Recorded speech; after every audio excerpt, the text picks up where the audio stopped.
Bumuhos ang pagmamahal at pagpupugay sa huling araw ng public viewing ng labi ng tinaguriang Queen of Philippine Movies na si Gloria Romero. Bukas i-cremate ang labi ni Romero na mamimiss daw ng kanyang pamilya, kaibigan, katrabaho at fans. May report si Aubrey Carampel. Halos walang patid ang pagdating ng mga gustong magbigay-pugay sa pumanaw na Philippine movie icon na si Gloria Romero. Kabilang si dating Pangulong Joseph Estrada na nakatrabaho rin ni Tita Glo. Naroon din si Iza Calzado na gumanap bilang young version ng karakter ni Gloria sa pelikulang Moments of Love. Nawalan tayo ng isang icon. Napakaganda niya. Hindi lamang dahil sa itsura niya, kundi sa kanyang pagdala sa sarili, pakikipagkapwa-tao.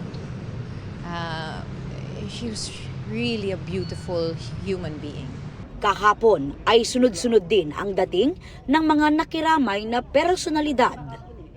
Mula sa showbiz hanggang sa politika.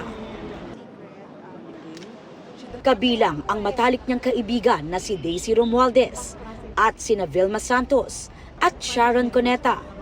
Pati si Barbie Forteza na nakatrabaho naman ni Tita Gloria sa mga kapuso series na The Half Sisters at Meant to Be.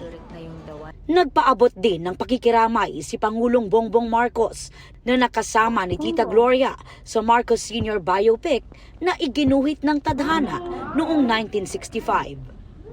Para kay Film Development Council of the Philippines Chairperson Jose Javier Reyes, maituturing na Queen of Philippine Movies si Tita Glo.